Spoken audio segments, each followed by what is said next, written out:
Waalaikumsalam. Waalaikumsalam warahmatullahi wabarakatuh.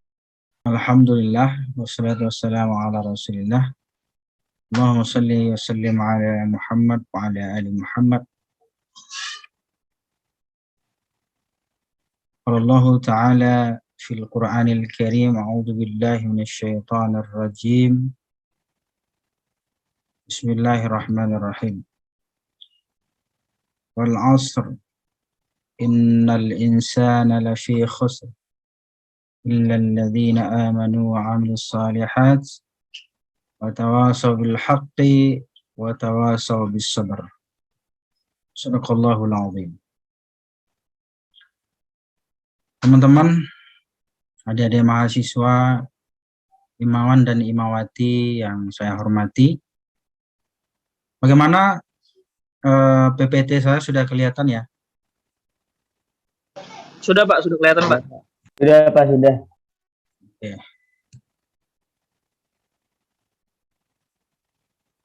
Ya, testing dikit dulu.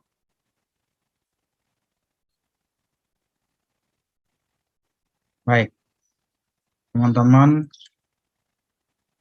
adik-adik imawan dan imawati yang berbahagia, pertama sekali saya mengucapkan ribuan terima kasih kepada teman-teman semuanya yang alhamdulillah pada sore hari ini masih menyempatkan waktu ya di sela-sela kesibukan yang mungkin barangkali sangat banyak sekali ya kegiatan-kegiatan, namun teman-teman semuanya tetap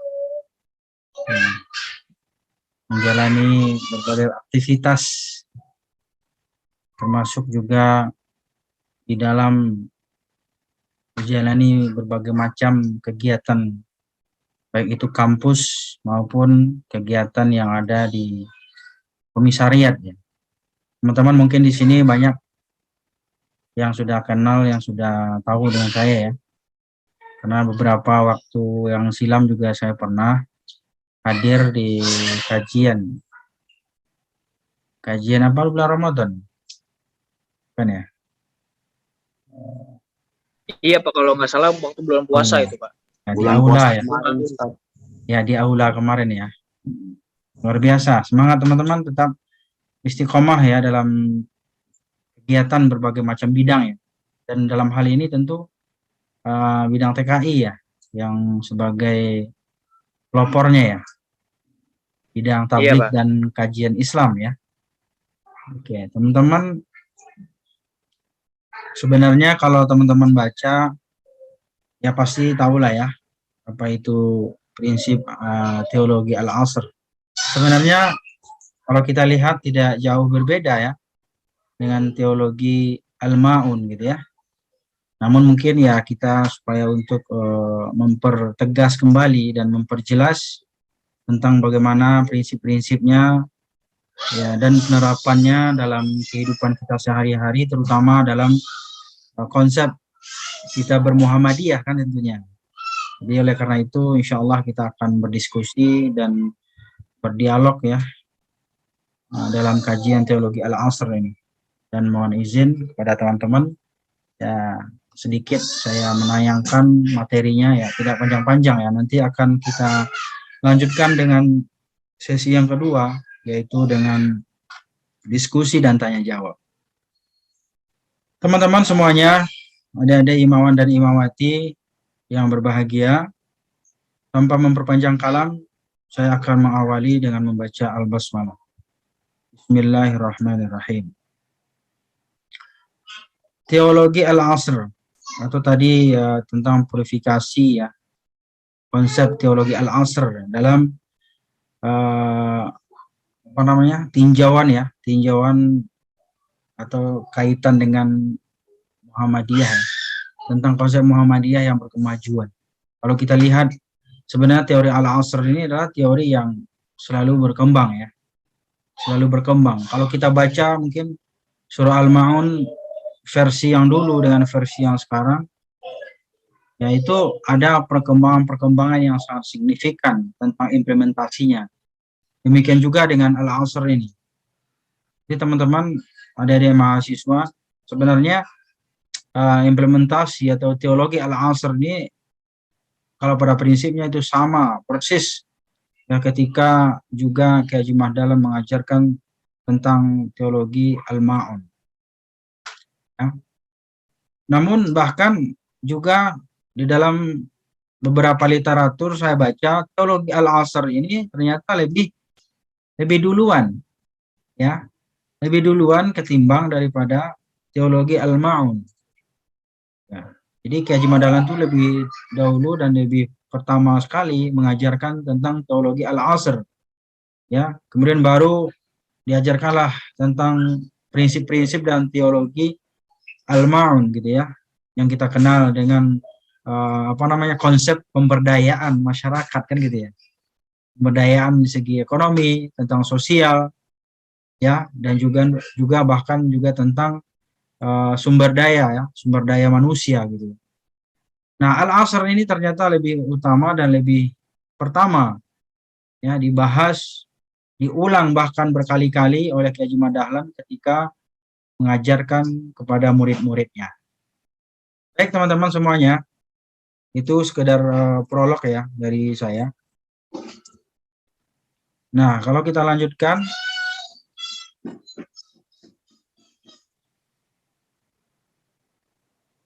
nah, ada 5 pendahuluan ya, yang mungkin kita tidak bisa lepas darinya.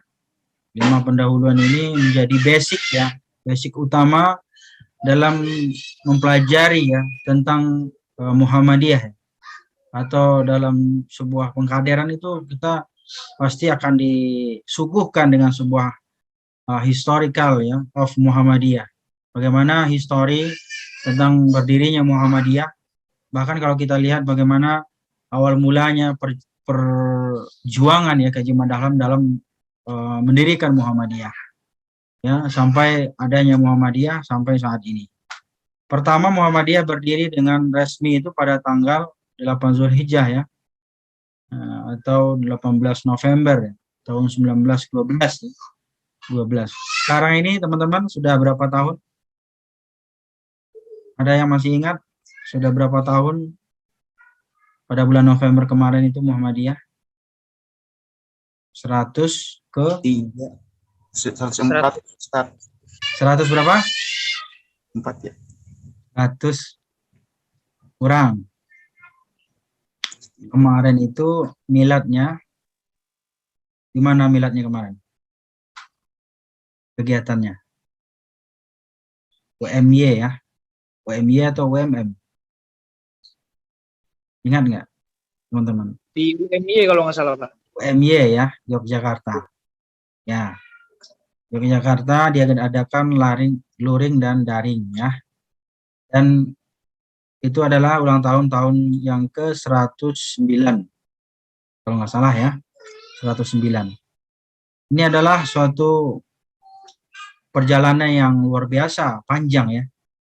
Jadi sebenarnya kalau kita berbicara tentang organisasi Muhammadiyah itu berangkat dari spirit perjuangan Kiai Haji Mahdalam, spirit dakwah Kiai Haji Mahdalam, dan juga spirit tentang religitas gitu ya dari Kiai Haji Mahdalam. Karena seorang ulama yang alim, yang cerdas, memiliki pemikiran yang pandangan yang luas ke depan, sehingga disitulah ya, dia memiliki sebuah ide untuk mendirikan sebuah persyarikatan dinamai dengan Muhammadiyah. Jadi lahirnya di mana? Yaitu di Kampung Kauman Yogyakarta ya. Kemarin kita tahu bahwa ulang tahunnya ke-109 itu.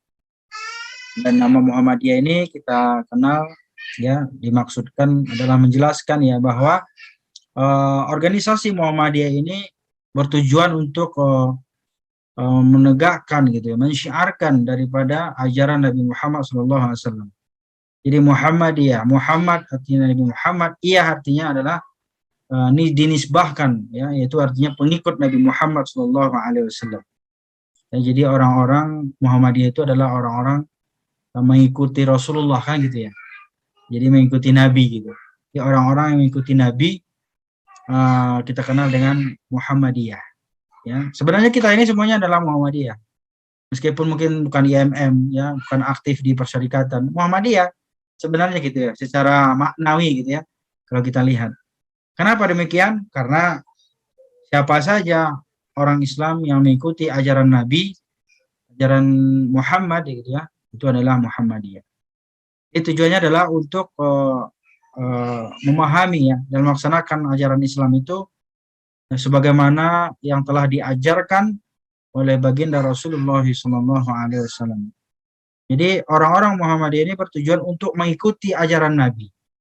Jadi makanya dikatakanlah Muhammadiyah ini merujuk pada ar-rujuk ilal Quran was sunnah, kan gitu ya. Jadi landasannya adalah Al-Quran dan Sunnah. Tentu ini adalah menjadi hal yang sangat prioritas ya di dalam membahas atau mengkaji tentang bermuhammadiyah ini, termasuk juga nanti tentang al-asr, teologi al-asr. Ya, karena memang ingin mengimplementasikan nilai-nilai Al-Qur'an itu di dalam kehidupan ya sehari-hari, bahkan juga dalam kehidupan berbangsa dan bernegara. Dari aspek hablum minallah dan hablum minan nasnya itu masuk di dalamnya, kan begitu ya. Jadi teologi al-asr itu adalah teologi yang mencakup dua aspek penting dalam kehidupan manusia, yaitu aspek hablum minallah dan hablum minan nas. Nah, itu yang penting sekali kita ingat. Berikutnya, Muhammadiyah sangat berperan penting dalam perubahan kehidupan sosial keagamaan di Indonesia sejak awal pendiriannya. Ini yang saya sebutkan tadi, ya, karena melihat kejumutan umat Islam telah merubah sebuah kegiatan-kegiatan peribadatannya tercampur baur dengan tradisi-tradisi. Makanya oleh karena itu dengan adanya Muhammadiyah, maka Kiai Haji Dahlan bertujuan untuk memberantas yang namanya penyakit TBC, ya kan, takhayul bid'ah dan khurafat. Ini sebenarnya bagian dari kiprah sebenarnya, peran perubahan dalam kehidupan sosial masyarakat dan juga keagamaan yang dianut oleh masyarakat Nusantara di saat itu. Ya, tentu kita kenal bahwa belum berdiri yang namanya Negara Kesatuan Republik Indonesia ya, pada tahun 1912 itu. Kemudian umat Islam hampir di seluruh dunia berada di bawah belenggu kecengkraman penjajahan, ya, pembekuan pemikiran keagamaan, ya, rendahnya mutu pendidikan, apalagi ya dibandingkan dengan dunia pendidikan umum gitu ya, yang disenggarakan oleh pemerintahan kolonial Belanda, serta yayasan yang dimiliki oleh orang-orang non-muslim. Nah, ini teman-teman. Jadi dulu karena memang dikuasai ya pada masa-masa kolonial Belanda, semua aspek pendidikan bahkan juga sosial dan keagamaan bahkan dikuasai oleh orang-orang asing. Nah, dari situlah muncul sebuah ide oleh Kiai Haji Dahlan untuk membuka pengajian-pengajian awalnya, kan gitu ya. Kemudian dia bergabung dengan Budi Utomo ya. Bahkan dalam gagasan-gagasan bersama ketika bergabung dengan Budi Utomo itulah yang kemudian muncul ya sebuah ide untuk mendirikan sebuah persyarikatan yang bernama Muhammadiyah. Teman-teman, adik-adik imawan dan imawati yang saya hormati, jadi Muhammadiyah itu memiliki yang namanya dua teologi ya. Yang pertama sebenarnya kalau kita lihat dari histori kapan dan kapan Haji Dahlan itu membahasnya, itu teologi al-asr itu lebih dahulu dari teologi al-ma'un. Kalau teologi al-ma'un itu lebih populer ya, lebih banyak kita dengar. Bahkan juga di materi-materi kuliah juga sering kita gunakan ya. Di AIK 4 itu ke-Muhammadiyahan itu menggunakan teologi al-ma'un itu ya sebagai acuan dalam perkuliahan kita. Namun meskipun demikian teologi al-asr juga tidak bisa dipungkiri juga bahwa ini adalah menjadi spirit ya lahirnya teologi al-ma'un. Teman-teman, ini surah al-asr ya, al-asr. Al-asr. Innal insana lafi khusr illa alladhina amanu wa 'amilus shalihat wa tawasaw bil haqqi wa tawasaw bis sabr. Ya, ini Al-Asr ini berapa ayat, teman-teman? Ini sengaja saya nggak tulis hurufnya, ayatnya. Berapa ayat? 3. 3 ya. Al-Asri, innal insana lafi khusrin ya. 2, kemudian illal ladzina amanu wa amilus salihat wa tawasaw bil haqqi wa tawasaw bis sabr. Teman-teman, kalau kita lihat ini ayat biasa saja kelihatannya, sederhana, simple dan pendek gitu ya. Namun apabila kita perhatikan secara seksama dan secara mendalam, ini luar biasa sekali. Ini semacam pertanyaan dan jawaban gitu. Sini ada ya, ketika Allah Subhanahu wa taala bercerita tentang masa, kemudian lagi menceritakan tentang manusia adalah orang yang merugi, kemudian dijawab lagi seperti apa, yaitu kecuali orang-orang yang beriman, beramal saleh dan saling menasihati dalam kebenaran dan dalam kesabaran. Kita akan lihat seperti apa uraiannya dan apa kandungannya. Nah, ini oret-oretan saya ini ya, dari setelah membaca beberapa literatur terkait pembahasan berbagai macam kajian-kajian yang dibahas ya oleh Kaji Mad Dahlan, tentunya dibahas ulang ya oleh para tokoh-tokoh Muhammadiyah. Nanti juga bisa akan saya sebutkan salah satunya itu adalah tokoh Muhammadiyah itu Bapak Supriyanto AR ya. Nah, kalau kita lihat maknanya itu kan pertama, kalau Al-Asr itu demi masa ya, teman-teman. Makna surah Al-Asr itu demi masa. Kenapa? Al-Asr itu kan sebenarnya kan asri ya. Masa itu artinya kan berarti kan kalau kita lihat ya yang dinamakan masa itu kan ada 3 ya. Ya. Kalau dalam bahasa Arab juga ada 3 itu dalam ilmu nahwu itu. Ya, ada masa madhi namanya, ada masa mudhari namanya. Kemudian ada namanya fi'il ya, fi'il madhi, mudhari dan amar ya. Nah, dalam kehidupan manusia juga sama ya. Ada masa berlalu, ada masa sekarang, ada yang mendatang. Berlalu ini bagaimana nih? Nah, berlalu biarlah berlalu ya. Sebenarnya nggak boleh ya. Orang Islam itu harus menjadikan kisah-kisah masa lalu itu menjadi iktibar ya dan pelajaran supaya kita tidak, kalau misalnya dia baik maka kita bisa pergunakan ya, bisa kita jadikan sebagai referensi. Tapi kalau dia buruk maka bisa kita jadikan pelajaran agar kita tidak terjerembab kepada perbuatan yang sama. Jadi ini masa ya, masa atau bahkan demi waktu asar gitu ya. Asar kan masa. Ini sekarang ini kan al-asr nih, waktu sore, masa itu waktu sore ya. Jadi ketika manusia itu diibaratkan semuanya adalah, kita ini kan sebenarnya harus mengingat masa-masa, di mana masa atau waktu itu selalu berputar dan bahkan tidak akan pernah kembali sedia kala seperti apa yang kita lakukan. Jelasin nanti. Bedanya bisa dituain. Bisa. Tanya Abang Umi. Yang kedua masa sekarang ya. Masa sekarang ini adalah masa di mana kita sedang menikmatinya ya. Masa sekarang adalah masa di mana setiap orang sedang berjuang.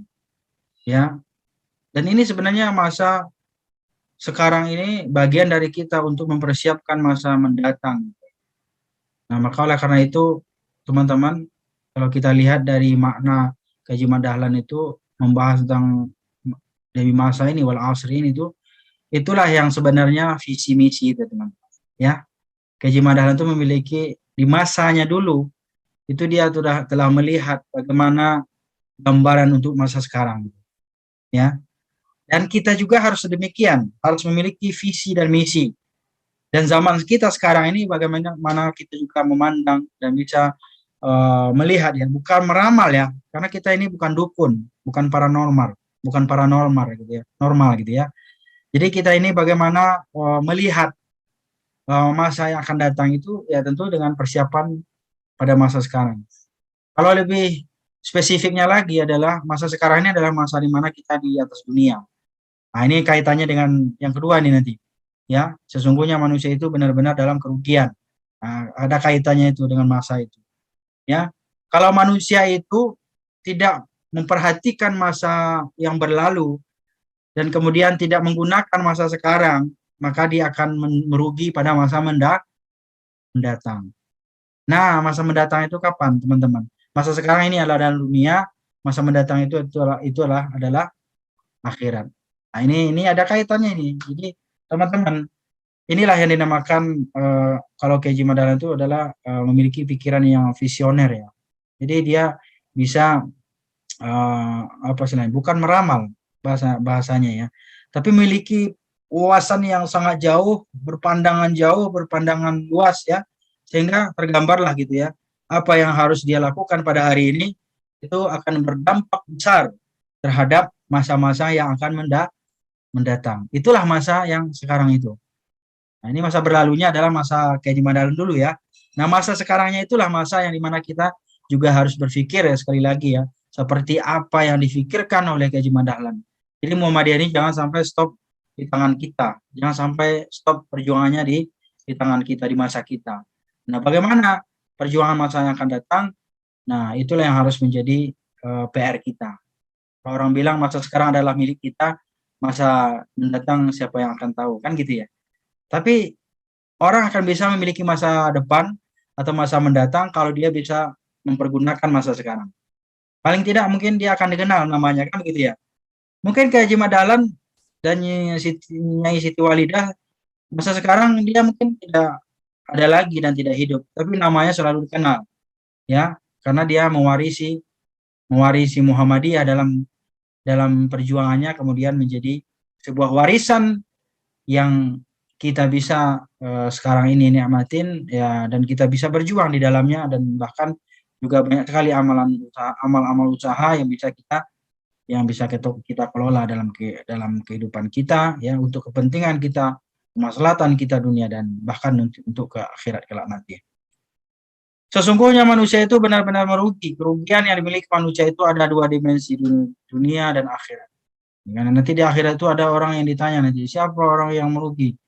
Orang merugi itu atau orang yang bangkrut. Jadi orang yang bangkrut itu adalah orang yang nggak mempersiapkan amalannya. Orang yang masa sekarangnya sia-sia gitu. Ya. Makanya nanti ada beberapa hadis dalil tentang bagaimana kita ini pentingnya menjaga waktu. Ya, agar apa yang kita miliki saat ini tidak sia-sia gitu. Ya. Jadi dunia dan akhirat. Dunia adalah di mana kita mempersiapkan ya pembekalan untuk akhirat kelak nanti. Nah, dunia dan akhirat. Jadi jangan sampai kita rugi nih. Apalagi dunia dan akhirat rugi dua-duanya. Atau mungkin dunia aja kita lupa dengan akhirat. Juga jangan. Atau mungkin kita akhirat aja lupa dengan dunia.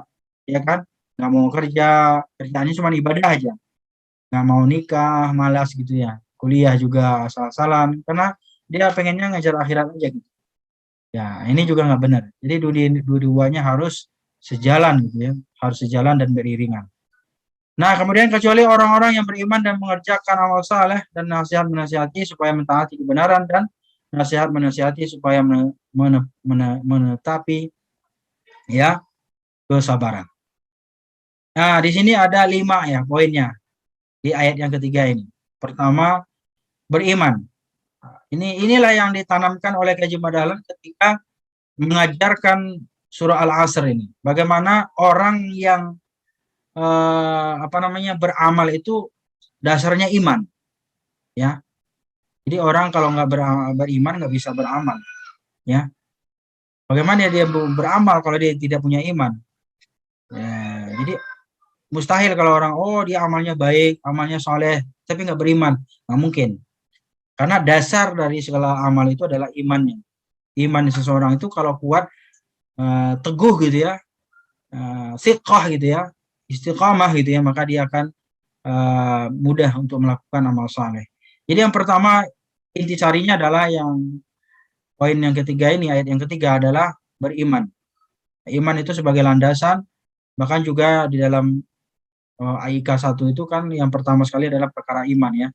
Perkara iman lebih penting dari segala-galanya.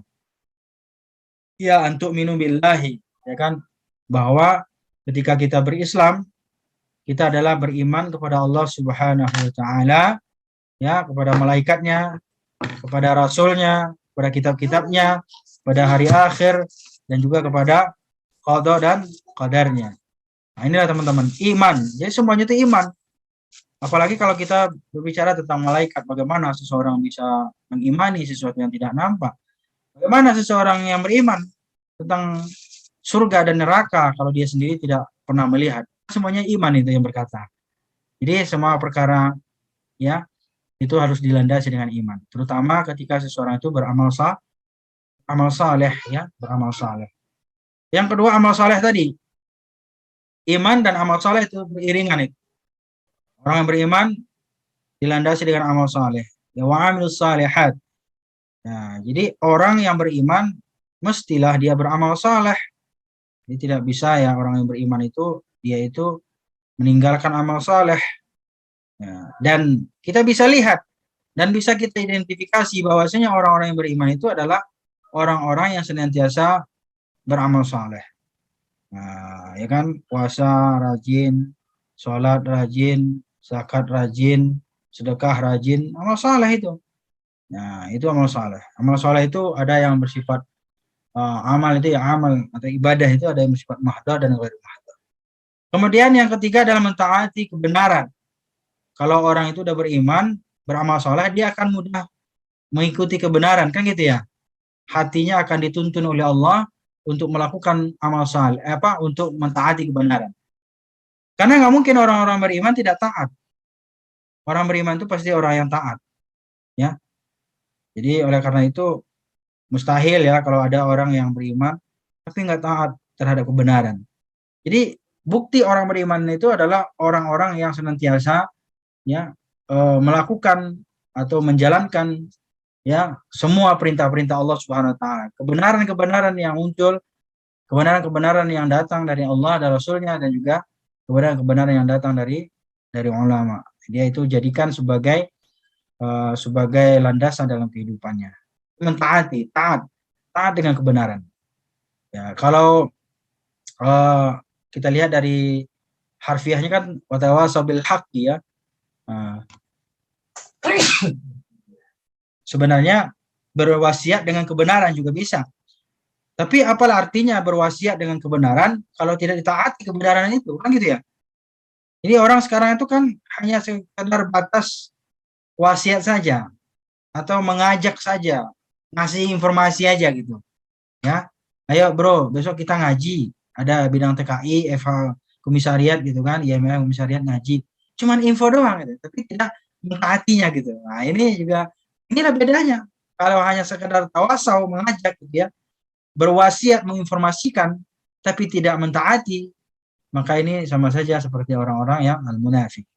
Oleh karena itu, yang intinya kalau menurut hemat saya setelah saya baca apa yang pesan yang disampaikan oleh Kaji Madalan itu adalah mentaati. Bukan hanya sekedar mentausiahkan, mengajak atau menginformasikan, tapi juga bagaimana seseorang itu bisa menjalankan gitu ya apa yang telah disampaikan itu. Ini salah satunya bagaimana implementasinya gitu ya dalam kehidupan kita ya, terutama sebagai kader perserikatan ya, sebagai imawan dan imawati ya, Ikatan Mahasiswa Muhammadiyah. Yang keempat, saling menasehati. Nah, nasihati. Ini saling menasihati. Kalau udah saling itu kan tawasau. Ya. Kalau udah saling itu berarti kan ada take and give-nya ya. Jadi tidak hanya nasihatin orang bisa gitu ya, tapi kita kalau dinasihatin itu kadang-kadang marah, nggak terima, ya kan, baperan, sensi gitu ya. Nah ini nggak boleh ini, ya. Orang Muhammadiyah itu adalah orang yang berlapang dada, kan begitu ya, Haji Madalan itu. Tidak merasa ujub ketika dia dipuji dan tidak merasa hina ketika dia dicaci. Dan kemudian ketika dia dinasihati, dia akan berlapang dada, kan begitu ya? Kan itu kata-kata Haji Madalan itu. Aku masih ingat itu ada ungkapan itu di lantai rektorat lama ya. Setiap tangga-tangganya itu ada ungkapan-ungkapan di situ. Ya itu ketika dulu saya menjadi staf AIK di rektorat itu kita yang bikinin.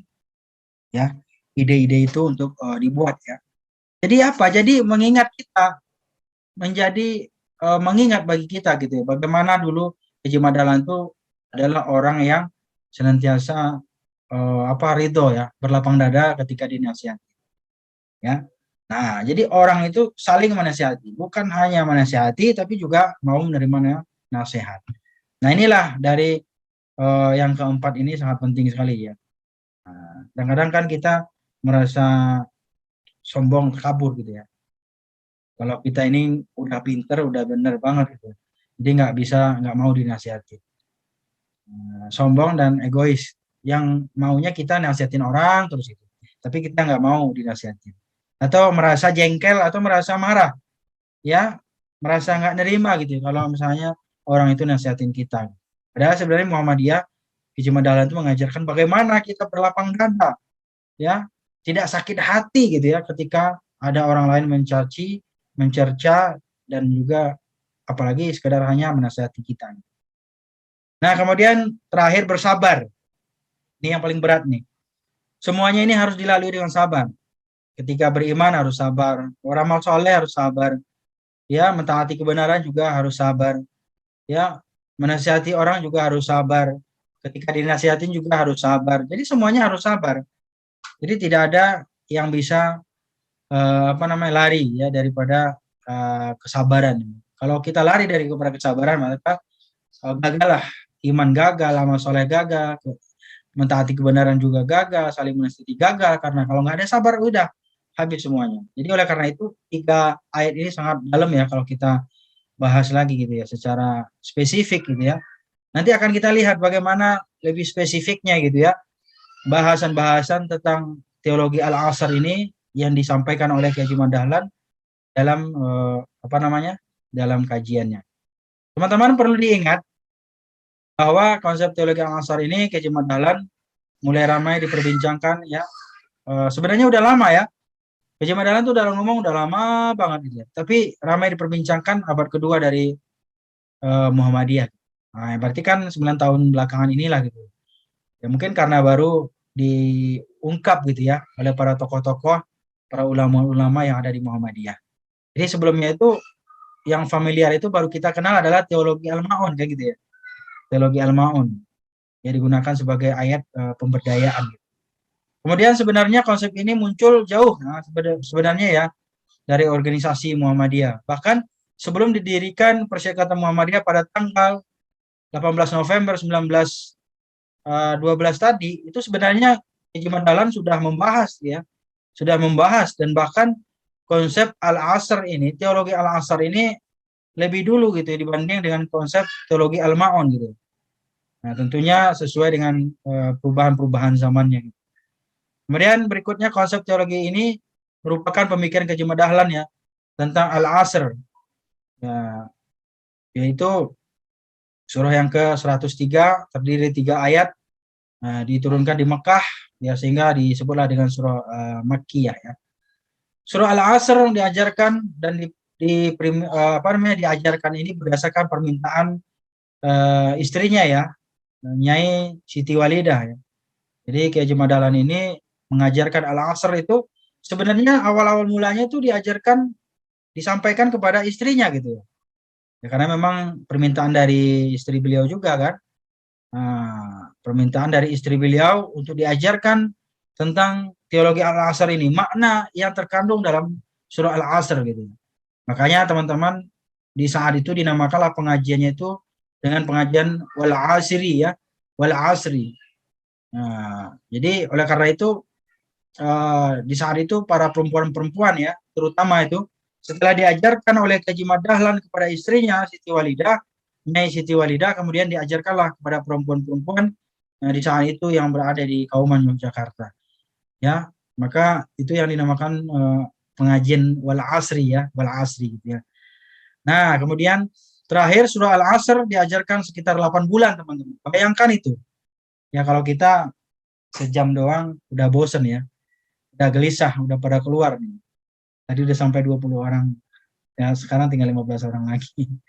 Ya inilah bedanya semangat ya para orang tua-tua kita dulu, ya para tokoh-tokoh Muhammadiyah itu belajar itu luar biasa. Mereka itu nggak kenal lelah. Mereka itu haus dengan ilmu. Ya, belajar itu bagian dari candu gitu ya. Belajar itu bagian dari hobi gitu ya. Bagaimana seorang yang hobi misalnya main game gitu ya. Ah, itu tuh kayak gitu tuh. Jadi orang hobi main game itu dia semakin lama semakin candu. Nah, harusnya seperti itu tuh ketika kita belajar itu ya semakin hari semakin lama semakin semangat, semakin candu kita, semakin penasaran ini apa lagi nih materi ini, sambungannya, lanjutannya apa lagi nih gitu. Kadang-kadang kan kita nggak seperti itu. Ya, apalagi kalau misalnya ceramah-ceramah, kan saya juga ceramah di masyarakat itu. Kalau nggak lucu itu jamaah bilang itu nggak seru Ustadz, nggak lucu, ya kan? Ini Ustadz diundang tapi pengennya ngelucu. Kalau pengen lucu ya undangnya jangan Ustadz, undang aja itu si Tukul Arwana misalnya. Nah itu, dia bisa lucu. Jadi kalau ngelucu itu ya nggak seru katanya. Nah, pengajian yang kita kenal di Muhammadiyah itu adalah pengajian yang sangat serius, pengajian yang membutuhkan energi.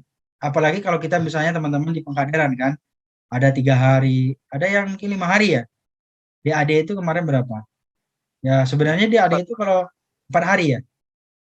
Nah, kalau kita lihat dulu saya pernah pengkaderan itu seminggu lah ya. Ketika saya berada aktif di Pemuda Muhammadiyah. Seminggu itu Darul Arkom Paripurna namanya.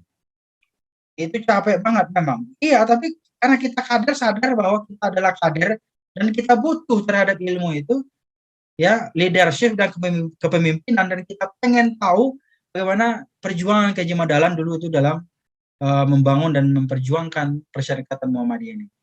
Kaji Madalan itu bertahun-tahun dia loh berjuang gitu ya untuk mengembangkan persyarikatan sehingga besar seperti ini.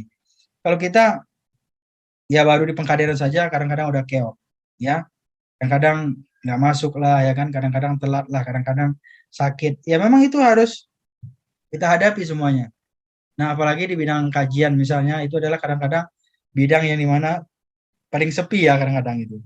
Nah kalau kita lihat, tapi alhamdulillah di sini juga saya ngelihat gitu ya teman-teman FHUMJ ini sangat antusias dari berbagai macam kegiatan, dan beberapa kali saya hadir pengajian itu selalu ramai lah gitu ya, alhamdulillah ya, jika dibandingkan dengan komisariat-komisariat yang lainnya gitu.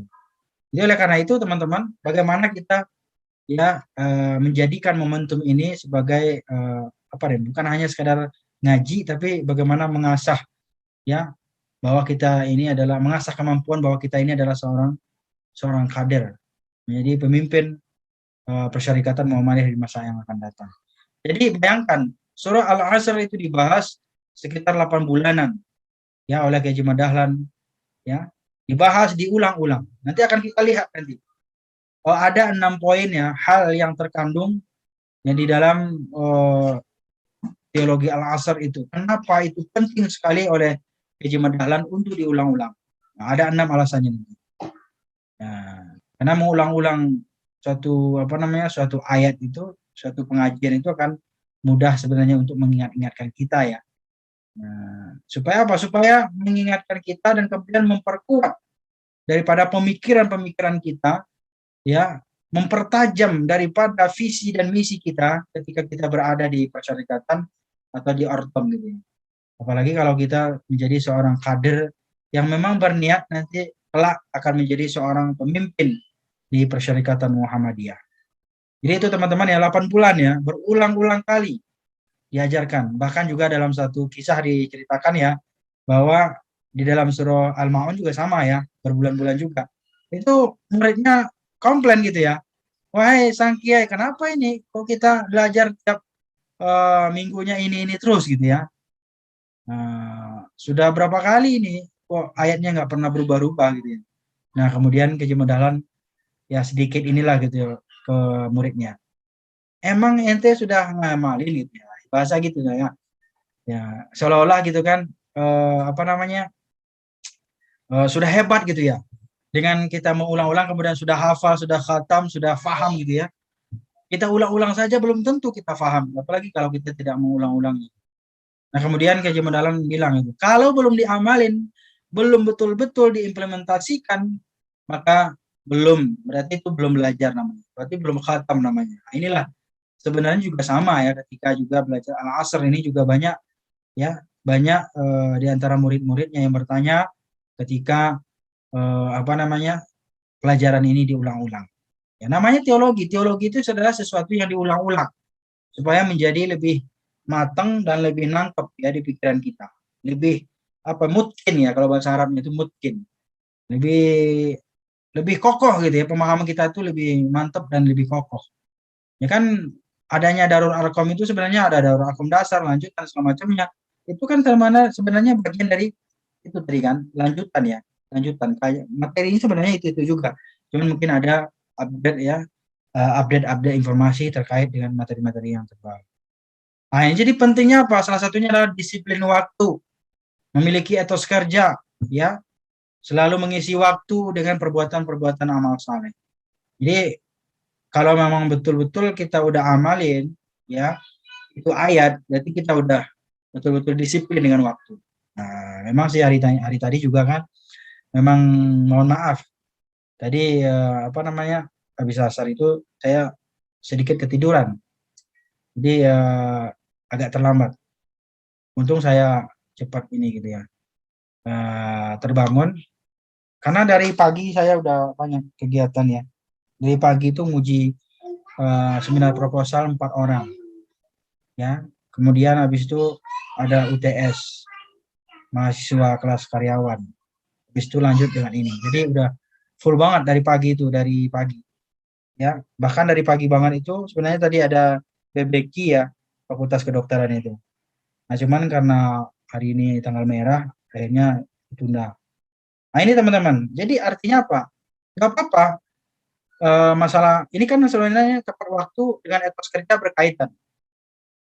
Etos kerja ini kan bagian dari ketepatan waktu juga, atau ketepatan dalam waktu, atau menggunakan waktu itu bagian dari etos kerja. Jadi orang yang memiliki etos kerja yang baik adalah orang-orang yang disiplin dengan waktu. Sama gitu ya teman-teman.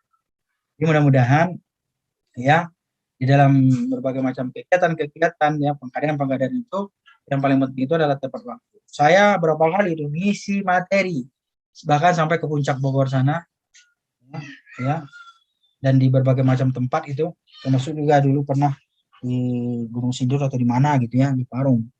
Itu fakultas FH ya, jangan-jangan teman-teman di sini juga pernah. Itu saya belum, bahkan ada yang belum bangun itu saya udah nyampe itu pagi-pagi. Di komplek ZNI kalau nggak salah, ZNI. Pernah saya itu.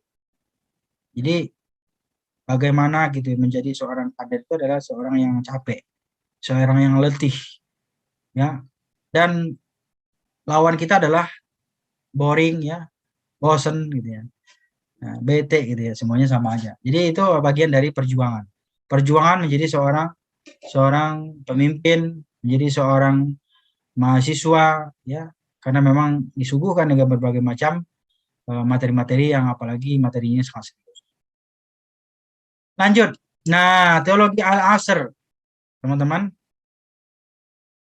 ada 6, nanti juga bisa dicari ya, kalau nggak salah di muhammadiyah.ac.id or.id itu ada ya. Muhammadiyah.or. Memang kadang-kadang nggak sebanyak ini ya, referensi dan sumbernya itu nggak sebanyak teologi Al-Ma'un ya. Tapi saya mendapatkan ya bahwasanya menurut Kiai Sukriyanto AR ya, di Medalan itu mengadakan pengajian Al-Asr ini ya, sekolah sebagai sekolah kader ya. Ya, mengulang-ulang dalam sekolah kader gitu. Dulunya itu ada namanya sekolah kader. Kalau bahasa kita mungkin pengkaderan gitu. Pengkaderan itu berulang-ulang. Bahkan dalam pengkaderan itu kita perlu mengingatkan tentang teologi Al-Asr dan juga Al-Ma'un ini. Ya, sebagai refleksi gitu ya. Refleksi dalam bermuhammadiyah. Jadi tidak hanya sekedar KIMM-an atau materi Muhammadiyah lain, tapi juga bagaimana kita membahas tentang perjuangan ya Kiai Madalan dan para murid-muridnya dulu mempelajari tentang teologi Al-Asr dan juga teologi Al-Ma'un. Paling tidak ada 6 alasan kenapa ya Kiai Madalan itu suka mengulang-ulang materi ini. yang tentunya kita tahu bahkan semakin kita ulang-ulang, semakin kita akan hafal, semakin kita ingat, mungkin ya dalam pikiran kita. Nah, jadi ini alasannya ini agar murid-muridnya memiliki kesadaran akan waktu. Kita ini kan kadang-kadang nggak kenal waktu, atau nggak sadar waktu, atau bahkan kasarnya nggak tahu waktu gitu ya. Nah, yang waktunya istirahat digunakan untuk begadang, gitu. Ya, yang waktunya untuk belajar digunakan untuk bermain, yang waktunya untuk pengajian digunakan untuk sambilan, macam-macam. Inilah kadang-kadang kegiatan manusia ini seringkali ya tidak bisa memilih mana yang prioritas dan mana yang tidak prioritas. Di dalam berorganisasi juga sama. Kadang-kadang ada manusia atau mahasiswa yang organisatoris banget gitu ya, sehingga lupa dengan pelajaran gitu. Nggak hadir kuliah, bahkan juga nggak tamat, atau mungkin terlambat untuk menyelesaikan skripsi. Kenapa? Karena terlalu organisatoris. Sebenarnya tujuan kita berorganisasi itu tahu nggak teman-teman? Tujuannya adalah untuk memudahkan studi kita gitu. Karena dalam berorganisasi juga, ya dosen akan melihat bahwa anak ini rajin gitu, rajin. Tapi bukan hanya sekedar rajin berorganisasi, tapi bagaimana kita rajin berorganisasi, kemudian ya ilmu yang kita dapatkan dalam berorganisasi itu ya kita implementasikan di dalam akademik kita, dalam pendidikan kita, sehingga menjadilah baru kita sadar akan waktu ya, menggunakan waktu secara baik, efektif dan efisien, serta selalu disiplin waktu. Inilah yang pertama ya. Yang kedua, agar murid-muridnya memiliki kesadaran iman, memiliki iman yang kuat sehingga hidup ya merdeka dan terarah. Jadi tidak ada yang mengintervensi ya dalam keimanan dan keyakinan kita. Apalagi ya hari ini kan seringkali ini jadi perdebatan terus ya setiap tahun. Meskipun mungkin banyak orang yang tidak mempedulikan juga, tapi seringkali ada orang yang memang selalu mencari gaduh ya, membuat onar ya, di mana momen-momen sekarang ini misalnya hari Natalan kemudian umat Islam dibilang intoleran dan segala macamnya. Nah, orang yang beriman dia akan menjadi orang yang merdeka, tidak akan bisa diintervensi oleh siapapun. Dan merdekanya itu adalah merdeka yang terarah. Ya, merdeka yang terarah. Jadi orang-orang itu bisa mengendalikan dirinya, bisa memproteksi dirinya dari faham-faham yang tidak baik bagi keimanannya atau bagi keyakinannya. Kemudian agar murid-murid berlomba-lomba dalam melakukan kebaikan dengan mengisi waktu dengan amal saleh. Nah, ini alasan yang ketiga. Yang keempat, agar murid-murid memiliki kepekaan sosial, tanggung jawab yang tinggi, hingga melakukan pembiaran, tidak melakukan pembiaran, penyimpangan sosial, ya. Kemudian memiliki panggilan hati untuk bertausiah, ya, mengajak manusia, ya, tentang kebenaran dengan penuh kesabaran. Ini menjadi penting juga. Ya, bagaimana seorang mahasiswa, ya, imawan dan imawati memiliki kepekaan sosial, tanggung jawab. Makanya pentingnya kita ini sebenarnya ya kita mungkin sudah tahu lah ya bahwa banyak bencana-bencana ya. Ini bagian dari kepekaan sosial kita nih. Ya, kita memiliki nilai-nilai kemanusiaan yang luhur gitu ya. Ada bencana kita galang donasi dan lain-lain gitu. Nah ya, tapi tentu kita tetap harus memprioritaskan juga. Jangan sampai nanti karena kita minta-minta donasi justru akan mencoreng dan membuat organisasi kita tidak menjadi terhormat kan gitu ya. Nah, ini harus kita perhatikan juga. Karena kita ini adalah persekutuan Muhammadiyah. Muhammadiyah itu pantang dan anti yang namanya meminta-minta. Nah, bagaimana caranya? Ya, kita memiliki kepekaan sosial gitu ya. Kita melihat situasi kondisi, ya banyak aja bencana-bencana, ya itu bisa kita jadikan sebagai lahan untuk bertausiah gitu ya, untuk mengajak umat ya untuk sadar untuk kembali kepada jalan Allah, dan kemudian tentunya orang-orang yang terkena musibah itu mereka itu bisa menghadapi dengan kesabaran. Nah, ini penting sebenarnya. Jadi saya membayangkan ada teman-teman ada IMM ini ya bekerja sama mungkin dengan IMM cabang dan pusat. Mungkin sudah dilakukan ya. Karena Muhammadiyah itu adalah organisasi yang terkemuka ya dan lebih pertama gitu ya, cepat tanggap dalam menanggulangi bencana-bencana yang ada di berbagai macam belahan di Nusantara ini. Ya, kita tahulah bahwa kemarin juga itu beberapa belasan, bahkan mungkin puluhan bulan ya dikirimkan untuk bencana-bencana.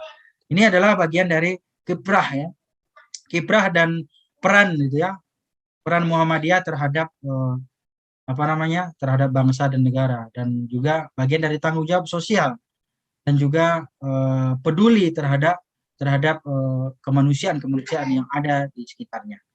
Yang kelima, Kiai Dahlan berharap agar murid-muridnya suka mengisi waktu belajar ya, nah, sehingga menjadi pintar, visioner, berpikiran maju, tidak keras kepala, tidak taklid gitu ya.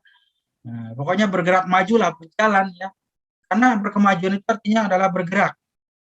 Jadi orang-orang Muhammadiyah itu adalah orang-orang yang berkemajuan. Tadi kan itu ya, bertujuan untuk menuju berkemajuan. Jadi bagaimana nih? Setelah kita tahu teologi Al-Asr ini, apa yang harus kita lakukan? Apa yang harus kita buktikan? Ya, apa yang harus kita kerjakan setelah ini? Ya, inilah yang menjadi penting juga. Jangan sampai ya materi-materinya sudah kita tahu, kita hafal, kita dapatkan, tapi tidak kita amalkan dalam kehidupan kita. Jadi what's next? Jadi apa setelah ini? Kemudian yang terakhir, meninggalkan hal-hal yang tidak manfaat, tidak suka menggunjing, saling mencela, ya, tidak mengejek, gitu ya, tapi mengisi waktu dengan amal saleh, dilandasi ilmu pengetahuan. Orang Muhammadiyah itu adalah orang yang berilmu pengetahuan, tidak taklid buta, gitu ya.